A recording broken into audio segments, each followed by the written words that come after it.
Need parts now? O'ReillyAuto.com offers in-store pickup, same-day home delivery, or next-day home shipping. Get more parts your way at O'Reilly Auto Parts. Oh, Auto Parts. You're listening to the Think Unbroken podcast, and I'm your host, Michael Unbroken. I'm an author, speaker, coach, and advocate for adult survivors of childhood trauma and abuse.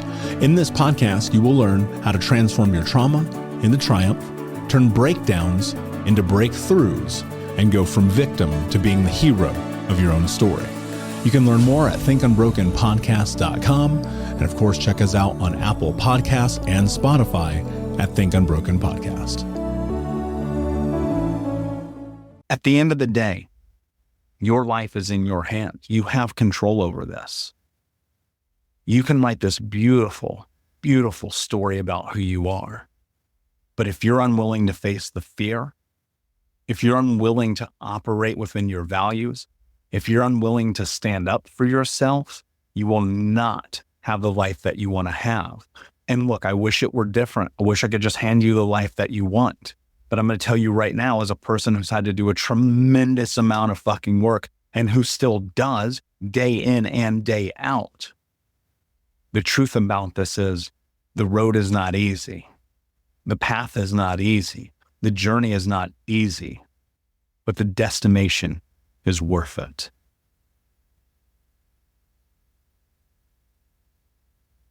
When you're going through the process of recognizing and looking at your past self through the scope of where you are in the present moment, how do you reconcile you are no longer that person while balancing, okay, I'm in this moment, the future is uncertain, but I feel like I'm starting to tap into myself. And there's this thing that I believe people cling on to as past experiences where they go, that is who I am and I cannot let go. So is reconciliation for you letting go of that? Adjusting, like, what does that actually look like for you? Well, I mean, number one, I have been through a harder little window of time, and that is not comparable to a lot of the trauma that other people have been through. So I want to be careful in how I even couch the way that I have processed this, because I don't want it in any way to sound dismissive of or toxic positivity-esque or rose-colored glasses in any way. But for me, the way that I've thought about my experiences is through the lens of two broad categories. I have these central experiences that have in some ways defined who I think I am, and these circumstantial experiences, things that happened to have happened. They are a part of my story. They are the color commentary of my life, but they don't define who I am. And when I think about my central experiences, think of like Inside Out, that animated Pixar movie, right? There are some things that are formative in our history that have been attributed positive or negative feeling. And those attributions inform in many ways who we believe ourselves to be and what we think ourselves to be capable of because of that positive or negative attribution. And I just know for myself, as much as I have had some experiences that I wouldn't have liked to necessarily go through or that I wish hadn't necessarily happened, they happened.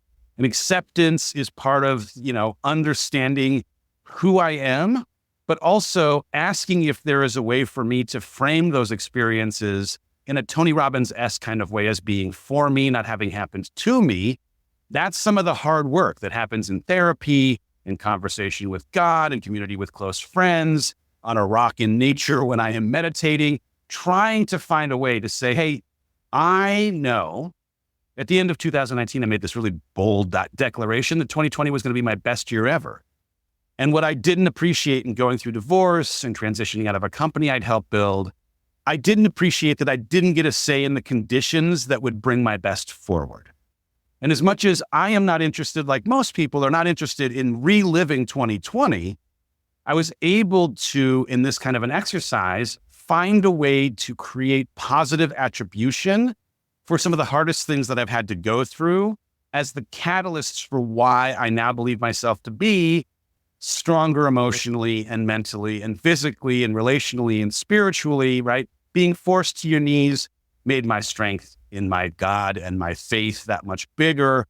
Being challenged to understand why I think the way that I do, or spending as much time I did with a therapist made me stronger emotionally and mentally. Spending time with people that I cared most about, or being forced to walk alongside the trauma that my own kids were experiencing in the end of their parents' marriage, brought us together and created a bond that's stronger today than it was before. Getting out and running, or being in a gym and getting physically fit, was training me to understand how strong I could be, even in the midst of hard times. All of these things were a byproduct of attempting to create positive attribution for something that was hard in my life.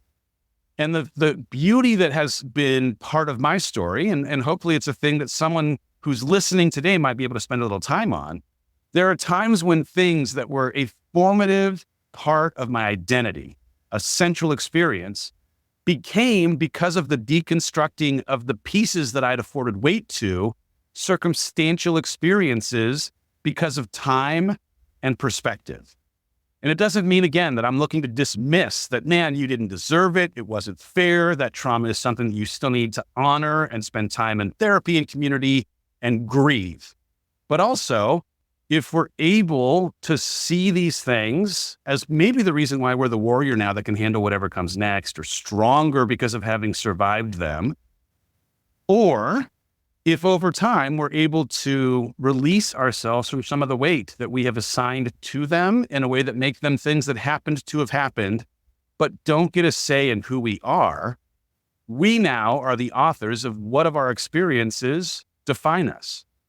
And it's hard work, it's long work, it's complicated work, and it's work that, for me has been a 3.5+ year kind of journey that will likely never end as I continue to try and define how putting myself into situations that sometimes introduce pain or trauma or grief are things that are ultimately going to be part of why I've become who I'm known as at the end of my life. There's something I want to touch on here, Brandon, because I think it's really important, whereas most people will skip over it. You can sit and you can visualize and you can create in your mind and manifest as much as you want all day long the life that you want to have. But I still believe it requires a tremendous amount of work and effort and energy. Would you agree with that? Because I don't want people just to hear you go, he thought about it and suddenly he had this $10 million business, Inc. 500. But, talk to me about the practical side of creating the life that you want to have, while also navigating through the creating the life that you want to have in your mind. I love that question. And I talk about this in detail in my new book, The Golden Key, which, I'd love to gift to the audience, the audio and or ebook. The key word in law of attraction, action. And so learning, it's not just about sitting Indian style in the corner and, sending distance Reiki to create something. I'm definitely a doer, but so that comes very naturally to me and probably to you, it sounds like, but it's about finding that balance of, how do we manifest the stew of manifestation. There's a lot of ingredients that go into that, and that's something that I talk about in my book. And I think learning how to really follow your own inner excitement and knowing when it's time to act and when it's not. And, up until recently, I've had the biggest spell of not sure how I wanted to direct my energy.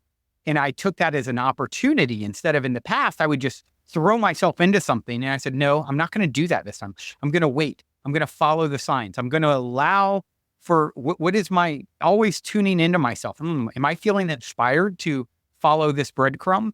And if it is, if I'm inspired, that is an indicator that there's something for me there. Now, it might not take me all the way to the promised land. I may even go down a path that comes to a dead end at some point, but there's something I needed to learn on that journey. And if I learn to tap into knowing that what's right for me, what I'm seeking is seeking me, and what keeps it at bay is me trying to ever force something.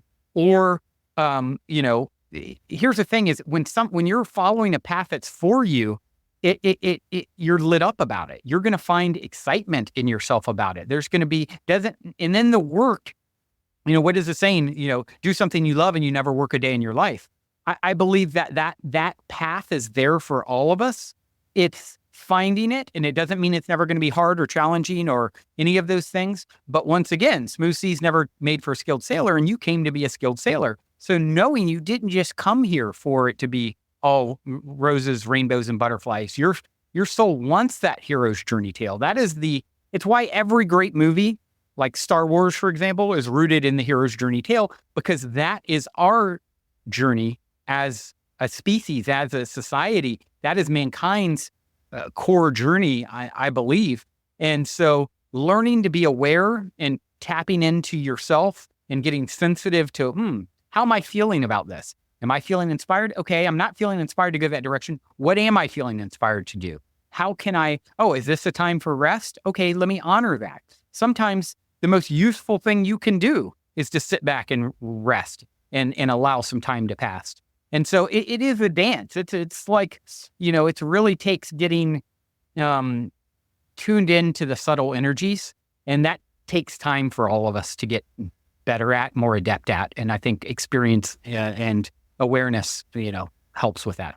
Hey, Unbroken Nation, we'll be right back to the show, but I wanted to let you know that you can grab a copy of my first book, Think Unbroken, Understanding and Overcoming Childhood Trauma, for free. If you go to book.thinkunbroken.com, you can download the PDF ebook version of the book and get everything that I know about the baseline of healing trauma for free, downloaded to your email right now. Just go to book.thinkunbroken.com to download your copy of Think Unbroken, Understanding and Overcoming Childhood Trauma for a PDF for your phone. Again, that is book.thinkunbroken.com.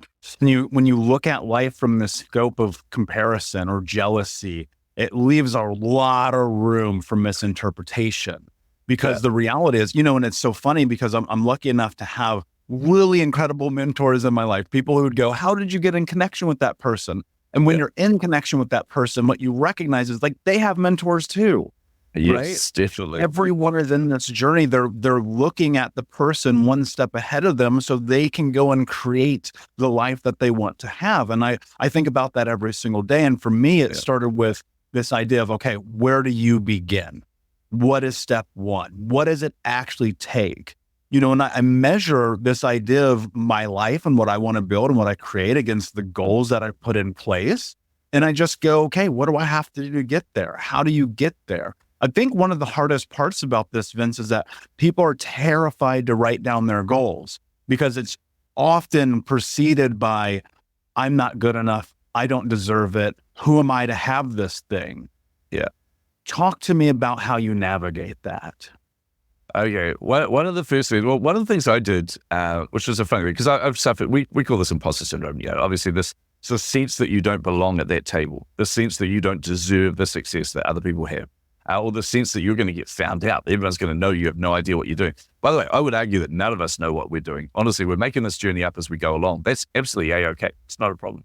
But there was a couple of kind of pivotal moments for me. I remember one of them was I was looking at other people's successes. And I started looking at these entrepreneurs that I looked up to. I was looking at these people that were making, mega coin off what they're doing. And I started to realize there was actually no pattern in amongst these people. You have Harvard graduates there who'd grown up in wealth and grown up and are surrounded by people that could, help them and mentor them, and people that gave them good role models for all this. And they were, star pupils going through. And I was like, okay, well, they were obviously always going to succeed. And then you had the high school dropout. You got your people like Russell Brunson who failed at doing marketing school, failed at doing all these different things, and yet was crushing it. And I'm like, the only consistent thing here is they believe in themselves. They've actually realized that they've got as much right to this success as all of us. Because if you look at it, the one thing that holds us back isn't other people, it's ourselves. It's our own thinking. There's a conversation, I share this a bit with a peer of mine, a friend of mine, and she was somebody who consistently turned up online. And what I mean is Facebook Lives multiple times a week, constantly putting content out there, engaging with different people, just a very vibrant kind of hyper-personal type person. And I was like, right, this is cool. And she's a good friend of mine. And I thought, I knew she was going through a launch, so I thought I'd reach out to her and see how things are going. And I had a look and realized she hasn't actually turned up on social for a couple of weeks. She must be on holiday. So I thought, oh, yeah. And then I was like, oh, no, hang on. She's in the middle of a launch. There can't be a holiday. So I get confused. So I just sent her a message and said, hey, just checking in. How you doing? How you getting on? And she came back with 2 words, I'm okay. Now, I'm okay from a person like that means a whole pile of other things. It means I am definitely not okay, Vince. I'm really struggling right now. I'm spiraling. There's a whole pile going on. I just don't know how I'm going to cope, blah, blah, blah. So I thought, right, that's it. I need to reach out to her properly. So I said, let's jump on a Zoom call. She goes, no, I can't jump on a Zoom call now. Haven't done my hair and makeup. And I went, well, neither have I. So you're okay. And we laughed. And finally, I got her onto a Zoom call and she just burst into tears. And I was like, Vince, I'm really struggling. I'm spiraling right now. And the reason that happened, funny enough, was from success. So she was going through a launch phase. Forbes had reached out and said, hey, we want to do this profile on you. You know, as an entrepreneur, that's a pretty big deal. So they said, what we want you to do is we want you to fill out all this content. So they sent her these things that she had to write. At the same time, she had a large corporate come to her and go, hey, I know you're doing your coaching work and things like that, but I really need you to do some consultation work for us. We're going to pay you bucket loads of money, essentially. So can you put a proposal together for us? So she had these two things that she had to do, a proposal and writing up the thing for Forbes. And immediately didn't feel worthy of that. Just started to feel overwhelmed at this potential success right in front of her. So procrastinated. And then a week went by and she hadn't started either of those. 2 weeks went by, same again. 3 weeks went by, same again. To the point where it actually got really embarrassing and then shame kicked in. And then she didn't feel like she was like comparing herself to other people would do this easily. Why can't I do this easily? I'm such a failure. I'm such a loser. And while she was describing this to me, this was very raw and very open for her. And she was talking about this pain that she had. And I just turned around and went, oh my goodness, same here. She went, well, I said, oh yeah, this was me last Tuesday. And I started talking about the fact that I do this as well. I said, funny enough, it was a large corporate that reached out to me and said, look, we need your expertise. And the weirdest thing is it was about lead generation for an insurance brokerage. I'm going, I could do this in my sleep. Like, this is easy. And they said, yeah, we just need you for a weekend. We just basically need you to put some effort into putting a strategy together for us. And I'm like, yep, sure. Not a problem. They said, great, put a proposal together. Okay. And then I got in my own head and I thought if I put the proposal together, then it's not going to be as good as the agencies they normally deal with because I'm not an agency. And what if it's not what they expected? And what if they reject me? What if they think, oh man, we wanted it, but actually this guy's an idiot? What if all these thoughts? And it just caused me to procrastinate and to the point where I didn't take any action. So I told her that and I said, I had to front up to that. And I told her what I did. I actually reached out to them. I thought, I woke up one morning and thought, I need to change this pattern. I need to disrupt this pattern immediately. So I thought I reached out to them and said, look, I just want to be open and honest with you. I'm really struggling putting this proposal together. It's not because I don't understand this. I could do this literally in my sleep. You guys know I'm the expert in this. I said, but the problem I've got is I started getting into my own head and I was really open with them. I said, I started getting in my own head about, what you're expecting for the proposal. And that started to make me a bit overwhelmed. And I procrastinated to the point where it's just embarrassing. So I totally understand if you don't want to deal with me, but if you do, let's crush this. And they said, actually, we really need your help. Get into the office now. We got in there. We just wrote it up on a whiteboard. Done. No proposal necessary. That's what we need to deliver. Did that and got paid heaps of money for it. But I told her this story, and in sharing that story with her and being open with her about that and her being open with me, we realized we all go through the same kind of stuff. Like seriously, we're the best at getting in our own way. And a lot of that comes from that insecurity and that fear or like the imposter syndrome aspect of it. So having somebody else to talk to is incredibly important, but being emotionally honest about that is going to help you to deal with it. So we started saying, hey, we need to talk about this a lot more with other people. So we did. We even did a Facebook Live in an entrepreneurs group, and the two of us just joking around, talking about what we've been through and put ourselves out there very vulnerably, man, like very vulnerably. Like people could easily judge you for that kind of thing and say, well, you procrastinate on putting together a proposal. What the hell is wrong with you? You call yourselves amazing entrepreneurs. Like people do this all the time. But actually the response from people was, oh, so good to know I'm not alone. So good to know I go through that as well. And as you guys, So I think that's one of the keys is actually being emotionally honest about it, actually getting out of our own way, essentially. And having someone, you mentioned it before, having someone to hold you to account is one of the most important parts of all of it. It's one of the things, like you said, every successful entrepreneur, and I mean every, I'll be very surprised if there was a single successful entrepreneur that didn't have some form of mentor or coach or someone speaking into their life. And the reason for that is because they've realized the truth that we need to realize. And that is you can't do this alone. You can't do entrepreneurship alone. You can't do life alone. We are not designed to be alone. You need people that can prop you up when they need to, people that can lift you up when you fall down, people that can stand by your side, celebrate your successes with you. So you need to make sure you've got people speaking into you. How do you continue the momentum? Because I feel like those are, if I were to pinpoint the number one way that people let themselves down, it's by giving up on their dreams because it got too difficult. Mm-hmm. how have you been able to either cultivate momentum or build momentum, or, even in those moments, like what is the process for that? Because I see the transition and the trajectory of your life. It obviously didn't happen overnight. I'm sure you're probably nowhere close to where you're trying to go and what's next. But how do you continue to have that carry through to push you towards what you want to accomplish? Yes. So first of all, when you have a very big goal, as you mentioned, and you have said that, if you just leave it like that and then try to take the next little step in order to reach there, that's probably not going to work. For me, it wouldn't work like that. I would need to kind of reverse engineer that goal and see if that is really what I want. Where do I need to be in a year's time from now, for example, to reach that, or in 6 months, or in 3 months, or next week?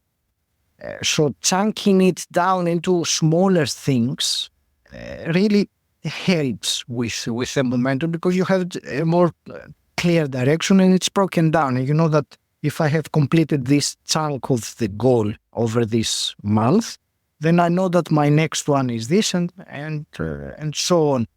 If I can give you an example, I ran the London Marathon a few months ago, and that was the first time I ran a marathon. If I started just by thinking, how will I run those 26 miles, the motivation would be very difficult to maintain.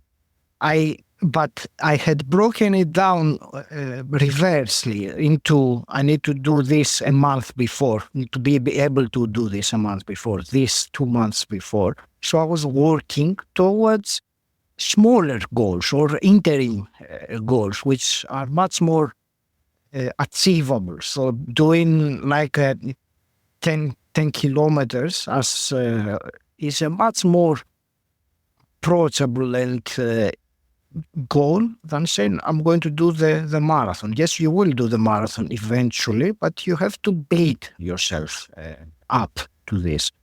So I think that is the key to momentum, to one of the keys. There are many, but that is one of the keys, to have smaller sub-goals that will lead to that big goal. And rather than looking at the very end of what you are wanting to achieve, look a little bit closer. What is my next step? Especially when, on those days when you really don't feel like you want to practice or work or run or get out of bed, or that's really the time that it has helped me to keep up the momentum. And if one other thing that comes to mind as an action, if you want, because momentum is very easy to lose. It's pretty much a daily process. But if for any reason, because things will happen, life will happen, you get out of the momentum and you don't do what you wanted to do for one day, make sure 100% that there won't be a second day that you will not do the actions that you have set yourself to do. Because if it's easier, it's, get back on the horse as soon as you can. At the moment that 2, 3, 4 days pass, then you might as well start over, because your momentum will have dropped to zero. I don't know if you agree with that, but for me, these are things that I personally do, and they have helped me to maintain the momentum. And, after a point, it just goes on. When you pick enough, it goes faster and faster. You don't really need to do that much effort. Thank you so much for listening to Think Unbroken. Please share this episode with someone who could use it and help us move forward in our mission of ending generational trauma in our lifetime. And if you would, please take 5 seconds to pop on iTunes or Spotify, hit that 5-star, leave a review, and you can also reach out to us on social at Michael Unbroken or at Think Unbroken. And of course, you can check out our YouTube channel at Think Unbroken. Thank you for being a part of Unbroken Nation, my friends, and until next time, be unbroken. We'll be right back to today's show, but before we do, I want to let you know that you can get a free copy of my first book, Think Unbroken: Understanding and Overcoming Childhood Trauma, when you leave a review for the podcast on Apple Podcast, either on desktop or on your phone. All you have to do is go to Apple Podcasts, look up Think Unbroken, click follow in the top right, and then go and leave a review at the bottom. And when you leave that review, screenshot it and send it over to book.thinkunbroken.com, where you can upload your contact and mailing information, and we will send you a free copy of this award-winning best-selling book, absolutely free, including shipping. Just go to book.thinkunbroken.com to upload your screenshot review from Apple Podcasts for the Think Unbroken podcast. And until next time, my friend, be unbroken. I'll see ya.